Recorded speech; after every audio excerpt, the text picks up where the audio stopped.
Welcome back to the JSFL. We're here after a great week one. We had a lot of interesting games and a lot of interesting stuff to talk about after the week one podcast. We got new things like offensive and defensive player of the week, and we got standings, which don't actually go by record, it's actually by opinion on the team. MVP race, which isn't too in depth, and we look at some stats, and then offensive defense rankings, which really don't mean that much right now. But here we go. Let's go into the game recaps. On week one, Thursday Night Football, we had the Cincinnati Hounds taking on the Phoenix Steel Monsters, where it was 21-24. The Phoenix Steel Monsters won that. And it was a good game. I expected it to be close because Phoenix lost a lot, but Cincinnati gained a lot. But they actually fought. They fought really well against the two-time defending champs and Brian Tepps, which Brian Tepps, it's just Brian Tepps. He's so hard to beat. And they do end up winning with the last second field goal. Let's look at the stats from Tepps. He got 21 for 22, only one incompletion, 191 yards, 3 touchdowns, and 1 pick. So nothing hit the ground from Tepps. It was either or an interception at that. One incompletion pass. And 8 carries and 89 yards. He had a great game. Just the Hounds defense did do pretty well, I think. But just great game from Tepps. Running the ball, Jokes was great. 19 attempts, 86 yards, and 8 broken tackles. Was insane. Receiving also had 9 receptions with 61 yards and 2 touchdowns in a great game. Receiving, their top receiver was Washington with 4 receptions and 56 yards. It's not too much in the receiving game. Defense, their leading tackler, was it stands out crazy with 2. There were 7 solo tackles, 2 assists. And that was them. And let's look at the Cincinnati players, their stats. Let's see. We have a computer this time instead of stat sheet, so I'm looking at a computer. Quarterback Kendall Hastings, 14 through 23, 188 yards, a touchdown, and a pick. So a mediocre showing from Hastings. He also had 6 carries, 75 yards, and a broken tackle. But for the most part, I liked what I see. I think he can maybe lead into the playoffs. They fought a really good game. He did what he needed. He did pretty well, I think. I think he did pretty well. Running the ball, 16 attempts for Frank Jog off 74 yards, a touchdown and a broken tackle, 3 receptions, 21 yards. An average game for Jog, almost at 75, had a touchdown, BTK, and then 21 yards. It was average. Receiving, their leading receiver was Josh Bowden, the second-year West receiver. 4 catches, 87 yards, and a touchdown. Pretty good day from him. Mario Bowen didn't do that well. 1 catch for -3 yards. I guess it was a screen, probably, I'm assuming. Their leading tackler was, Gary Riley. Yeah, it's going to be Riley, isn't it? Yeah. Gary Riley, 7 solo tackles, 5 assists, and 2 tackles for loss. All over the field for Riley. He leads them in tackles. But a good game, good takeaways. Both teams are like pretty good playoff contenders, I could say. Then we had, Charlotte and Houston. The overtime special teams block kick return for a touchdown by Darius Smith. What a game. What a game. In overtime, Houston trying to not let a comeback happen. Wait, hold on 1 second. Okay, so yeah, not let upset happen, but they try to kick the field goal in overtime, gets blocked and returned for a touchdown. Charlotte upset. From my takeaways from the game, let's look at the stats. So first of all, let's look at Charlotte. We had Edward Phillips, 24 for 30, 307 yards, a touchdown and pick. He looked amazing. I know it was him and Jerome Allen in a quarterback battle. My thoughts on the thing was Phillips is a game manager, Jerome Allen, big play guy. And right now, I don't know, I think Phillips is the guy for them because, I don't know, he did really good. He showed a lot in this game, but he had some flashes last year, but he was decently bad. So let's see how he does throughout the season. Good game from Phelps. Joey Adams, 18 attempts, 59 yards, 4 broken tackles, 4 catches, 42 yards. A mediocre game for Adams. He has a lot better. He's done a lot better. Receiving, Cornelius was their lead receiver. 9 receptions, 99 yards. Great game.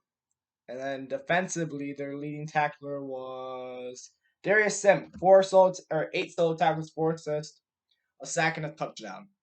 Was a great player in that game for the Bats. And my takeaways, Charlottes offense moved really good against what was last year's. Was they the best defense or was it New Orleans? Best run defense, which they did do decently against the run because we saw Adams. But passing, which they're a good pass defense last year. I think they're top 3. And Phillips threw all over them, over 300 yards, no picks, and a touchdown. So I don't know, Houston. We'll see how they do the rest of the season, but not a good start. Let's look at Houston's stats now, though. As we got Warren Jones, 24 for 31, 242 yards, a touchdown, and a pick. And this, I'm actually going to only, for the next few weeks, or every other week now, I'm going to go over their stats in general, so it won't be game stats, because I don't put down game stats. It'll be stats in general. But, also 5 carries, 66 yards, and a broken tackle. Pretty good game. Pretty good game. I mean, I've seen better from Jones. But this is a pretty average Warren Jones game. I liked it. And Carl White came in for a little bit because Jones went down. 13 for 15, 117 yards. He looked good. He was throwing on the money, and he stepped in for Jones. So, a really solid backup you'd like to have on your bench. Norris, 12 attempts, 88 yards, a touchdown, a broken tackle. 13 catches for 54 yards. Just the back that was used heavily. Ed Evans wasn't really used. It was Alfred North show. He did really good. Wide receivers, leading them was Danny Edwards. Or not wide receivers, just receivers in general. 7 catches, 126 yards.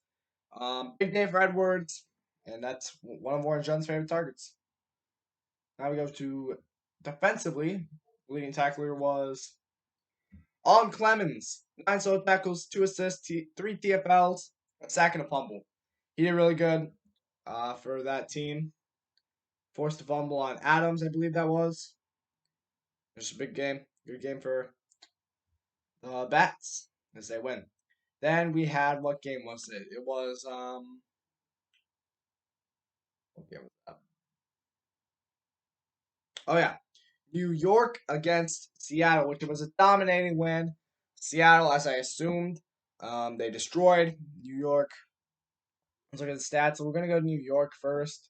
It's 3-31, I believe. Henry Gurnett, 14 for 21, 112 yards, and a pick. Nothing could get going on that offense. They just couldn't do anything. Eugene Green, 14 carries, 84 yards, and a broken tackle. 4 receptions, 7 yards. The running game wasn't terrible. It was actually pretty good. But receiving, they couldn't do anything. Receiving, their leading receiver was Trey Jackson, 4 catches, 48 yards. Again, no receiver over 50 yards. It was a rough day for Bisman.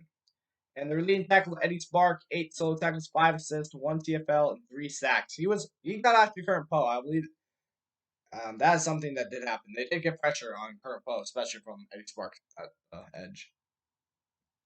Then we go to Seattle, who was able to have a pretty good game on this New York up-and-coming defense.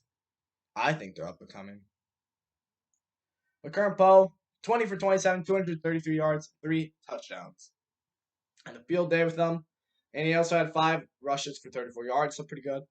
Colton Yu, 24 attempts, 110 yards and a touchdown, 1 reception for -2 yards. So we didn't get caught anything, but he what'd that be? Would that be under 5 yards per carry, like above 4, under 5, I think. So pretty good day running the ball. He's gonna be able to control him. Receiving, their leading yards guy was Dallas Crawford, 5 catches, 91 yards and a touchdown. But Vincent Morgan, the rookie, had 9 catches, 74 yards and a touchdown, which I think is notable, as he did pretty good today. Their leading tackler on the defense as of now is Kendall Carls. 5 solo tackles, 3 assists, and a tackle for a loss. I don't have much to say about this game. It was a dominating win for Seattle. Then, going into the 4:15 games, you had a really good game, unexpectedly. New Orleans winning off luck-based by a missed field goal from Kansas City. If they would have made that field goal, they most likely would have won that game against New Orleans. Think about that. Kansas City almost beat New Orleans at New Orleans. That was insane. Did not expect that. Let's go over the stats. Let's go over Kansas City first. So Chad Harrison, the rookie, 25 for 31, 282 yards and an interception. Played pretty well, I think, besides the interception. But he only 6 incompletions, 282 yards. Pretty good. Willie Rogers, 20 attempts for 60 yards, 2 touchdowns, and 2 broken tackles. Average game, average 3 yards per carry. It was an okay game for Willie Rogers. Receiving, the guy they traded for, Joseph Carousel led, 7 receptions, 64 yards. So a good game for him. And their defense, it was up. I think the score wasn't it 17-18? I think it was 17-18, I believe. Yeah, that missed field goal at the end. Ugh. And then linebackers, I want Kansas State to win, but yeah. Linebackers, you had Wesley Francis, 5 solo, 5 assists, and 1 sack. That's their leading tackler. Then you got New Orleans. Let's go look at them real quick. Seth Skies, 28 for 34, 261 yards, a touchdown, and a pick. He's getting older, so this is the kind of quarterback he's going to be. It doesn't surprise me that much. He's regressing. But still a pretty good game from him. Owen Castles was kind of disappointing to start off the week against particularly bad run defense. 11 attempts, 47 yards, a touchdown, and a broken tackle. He didn't average too bad. He just didn't get that many chances. He didn't run the ball that much. It was mostly passing with us guys.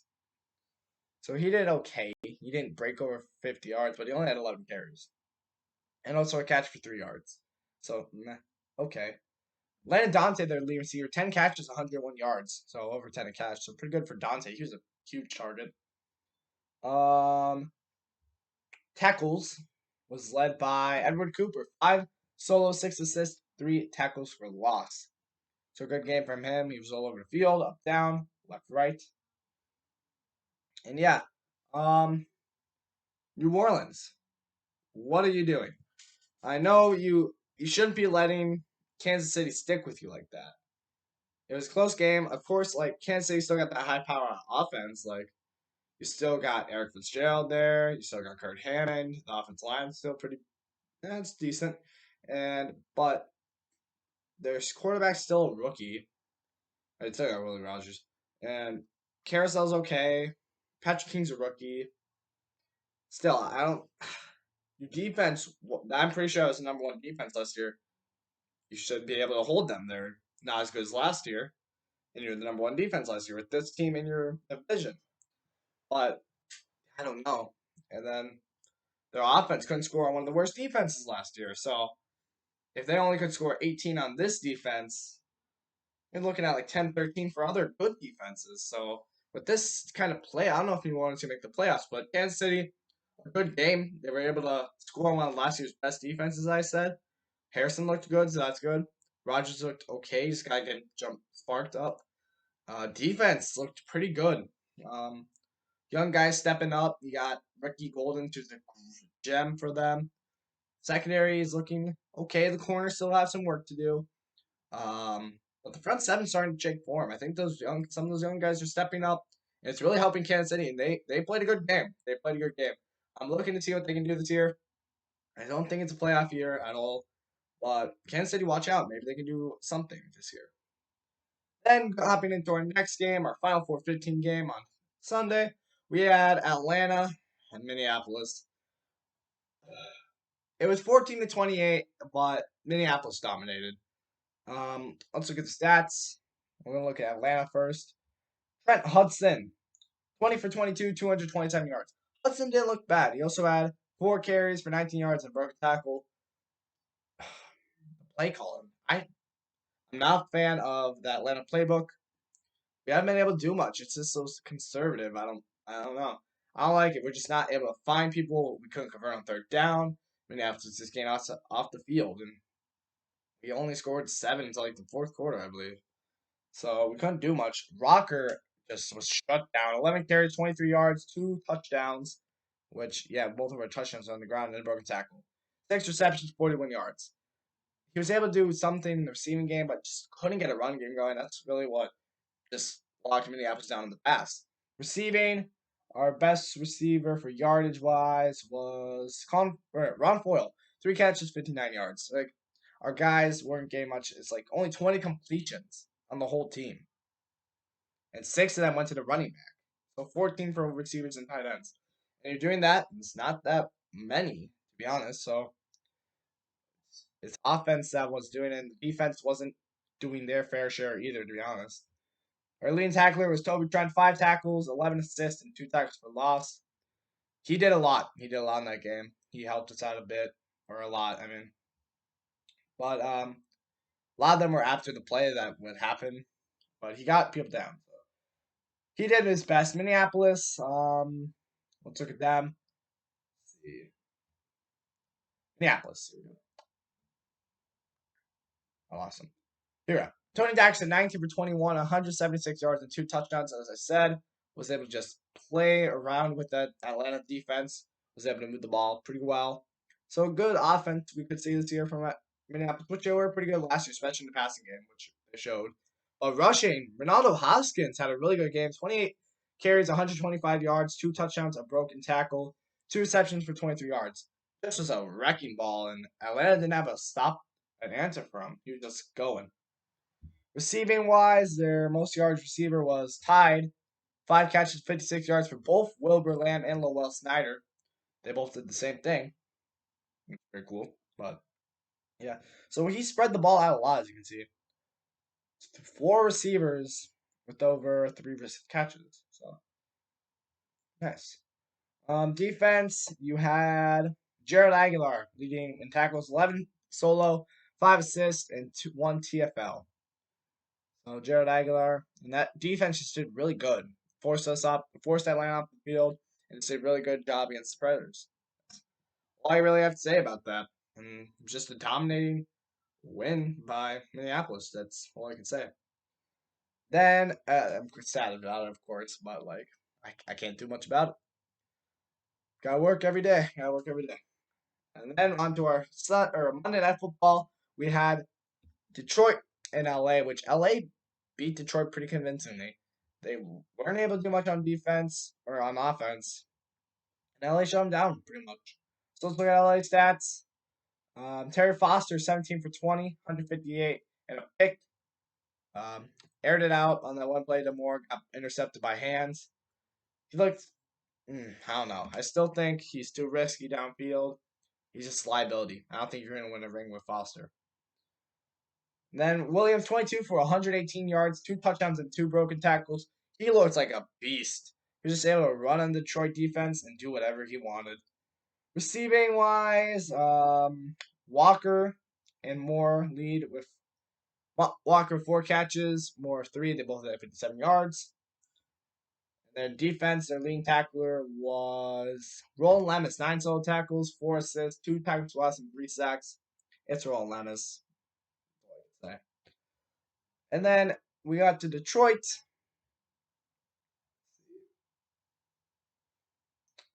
Quarterback John Richardson, 21 for 24, 266 yards and a pick. Just wasn't able to do much. Wasn't able to do much. Yeah, 9 carries, 24 yards, and a touchdown also for Richardson. Little, 13 for 53 and 2 broken tackles, 4 receptions, 20 yards. Wasn't Taylor Little. This team just wasn't feeling themselves tonight. Just wasn't the Detroit Power offense I know that could get turning. So hopefully next week they come out a lot stronger. I don't think they were into it. Receiving, Brooks was on fire. 5 catches, 93 yards. He had some deep bombs from Richardson. And then leading in tackles with David Medina. 9 solo, 5 assists, 2 TFLs. And it's just a good win by LA. That's all I can really say about that game. So that's your game recaps. And now we get to the MVP race. 10th is Allen Clemens with 30. Or I'm just going to read it. 10th, Allen Clemens. This doesn't mean much. I'm just going to go through it. 9th, Will Rogers. 8th, Dackerson. 7th, Darius Stimps. 6th, Ronaldo Hoskins. 5th, Alfred North. 4th, Brian Tepps. 3rd, Ross Williams. 2, Current Poe. 1, Julio Jokes. And then we'll go to our offensive player and defensive player of the week. Offensive player of the week is Julio Jokes. 19 attempts, 86 yards. Well, I actually read you the stats. If you want to know their stats, go back in the game. Actually, I'll say it.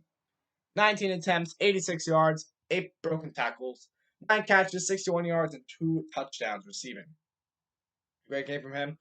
Defensive player of the week, Darius Simp with 8 solo tackles, 4 assists, 1 sack, and 1 touchdown. He wins defensive player of the week.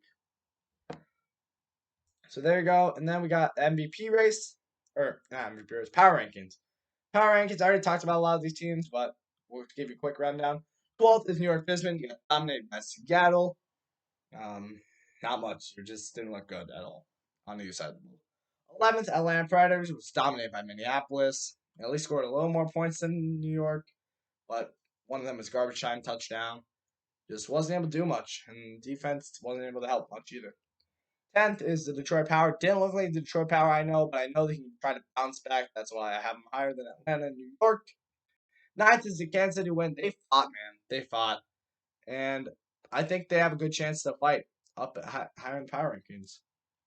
8th is Houston, a heartbreaking loss to Charlotte, but I think they can swing it around. They're still Houston. They went to the championship last year. I know they can do more. 7th, New Orleans, hanging on to that victory. Just doesn't look that convincing. They might fall if they lose a few. 6th is the Hounds. They played a really great game. I think they can do some damage. 5th is LA. Looked really good. They dominated. Just Terry Foster looked shaky. 4th, Minneapolis, they dominated Atlanta. They were able to throw the ball. They played good defense. It's a good team. 3rd, Seattle, they just destroyed New York, but still New York. Questioned on New York, so I put them at 3. 2 is the Charlotte Bats. Looked great, man. They looked great. Phillips was balling out. Their defense did just enough. Still a shitty defense, though. But number 1 is the Phoenix Steel Monsters. I think it was a great game. Played against a great team. And a really close game. Brian Tapp still looks like he could win an MVP. He just needs that great season. If he gets his team to the championship and wins it, he just needs an MVP kind of season. So that's your power rankings. And your playoff picture, it's week 1, but here's how it would go. East, your champions would be the Bats. South would be the Musicians. West would be the Gila Monsters. North would be the Fishers. Your fifth seed, sorry, my bad. Your 5th seed would be the LA Earthquake, and your 6th seed would be the Natives. In the hunt would be the Hounds and the Enforcers. That's that, and then finally have it be done. We have left offense and defense. So here we go. Offense. We're just gonna go offense and defense. We're not going to pass and rush offense. Actually, I guess we'll do it real quick. So offense, number 12, Businessmen. 11th, Hounds. 10th, Predators. 9th, Earthquake. 8th, Musicians. 7th, Pitchers. 6th, Wind. 5th, Power. 4th, Gila Monsters. 3rd, Bats. 2nd, Natives. 1st, Enforcers. Rush offense, 12th, Predators. 11th, Musicians. 10th, Wind. 9th, Bats. 8th, Power. 7th, Bisman. 6th, Earthquake. 5th, Fishers. 4th, Hounds. 3rd, Natives. 2nd, Gila Monsters. 1st, Enforcers. Pass offense, 12th, Businessmen. 11th, Earthquake. 10th, Fishers. 9th, Hounds. 8th, Gila Monsters. 7th, Predators. 6th, Natives. 5th, Musicians. 4th, Power. 3rd, Wind. 2nd, Bats. And 1st, Enforcers. Defense. 12th, Bats. 11th, Businessmen. 10th, Enforcers. 9th, Hounds. 8th, Earthquake. 7th, Musicians. 6th, Predators. 5th, Bats. 4th, Power. 3rd, Fishers. 2nd, Gila Monsters. 1st, Natives. Rush defense, 12th Bats, 11th Hounds, 10th Businessmen, 9th Gila Monsters, 8th Predators, 7th Power, 6th Natives, 5th Earthquake, 4th Enforcers, 3rd Musicians, 2nd Wind, 1st Fishers. Pass defense, 12th Bats, 11th Enforcers, 10th Musicians, 9th Wind, or 9th Earthquake, 8th Wind, 7th Businessmen, 6th Fishers, 5th Hounds, 4th Gila Monsters, 3rd Predators, 2nd Power, 1st Natives. So there you go on that. And one more thing before we do, we have injuries. So I need actually the book for that one because I don't have that on the computer. So, book. And injuries that are going to last longer than this week. Look at them. None for the Businessmen. Done, lovely. We got any. Oh, yeah, we do. Carl Cox, he's going to be out till week 6. I gotta put it right here. Dane Wettis out till week 4. None for the Musicians. None for the Enforcers. None for the Gale Monsters. None for the Wind. None for the Earthquake. None for the Natives. Or Seven Hernandez out till week 8. So he's going to be gone for a while. So that's a big blow to the Natives defense, who was a top 25 player from last year. So it's really sad that he won't be there. None for the Fishers. None for the Power. And none for the Hounds. So that's your injury report. But that is it for the JSFL Week 1. Not much to talk about. It's just Week 1. A lot of football left to go. And I'll see you guys on Week 2, Thursday Night Football. Oh, shoot. We forgot to go over schedule. Let's do that real quick. That's also in the book. Some of the stuff I still have in here. Okay, Week 2. Musicians at Fishers will be Thursday night. So, I had to go predictions stuff. Musicians look pretty sloppy, and they're going to be at, or didn't do that much. And they're going to be at a defense that played really well. And actually, the offense looked really well. Give me the Fishers. I'm really convinced on this one. Power at Hound. The Hounds. They did let up a lot to the Gila Monsters. They did play pretty well, though. I'm going to give it to the Power. I think the Power bounced back, and the Hounds take another heartbreaking loss, but I think it's still a good team. I think the Power wake up. Natives at Earthquake. Give me the Natives. Earthquake did good. I think it would be a close game, but I think Current Poach is simply better, and Terry Foster will make more mistakes. Predators at Wind. Ugh. I want to get to the Predators so bad. But the Wind just played really good. I have to give it to the Wind. We'll see how it does, but I'm going to give it to the Wind for now. Hopefully, but I hope we prove myself wrong. And we got the Gale Monsters at Bats. I cannot give it to the Gale Monsters. It's just too good. The defense of the Bats still is okay. They have a lot of points to a not great offense last year. I'll let them get the number 1 offense. 557 yards in that game. It's not great. I think the Gale Monsters defense could shut down the Bats maybe more than the Enforcers did, which is surprising, but let's see. But give me the Gale Monsters.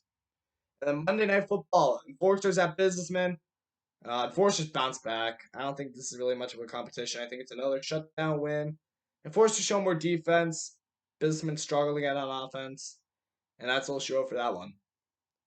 So if I had to do a pick of the week, it would be probably my two most anticipated games. We'll do that. We'll see if I can remember that for next week. But the 2 I would watch if I were you would be the big battles. Would be Power at Hounds, and 2 of them look really good. But give me Natives at Earthquake and Power at Hounds.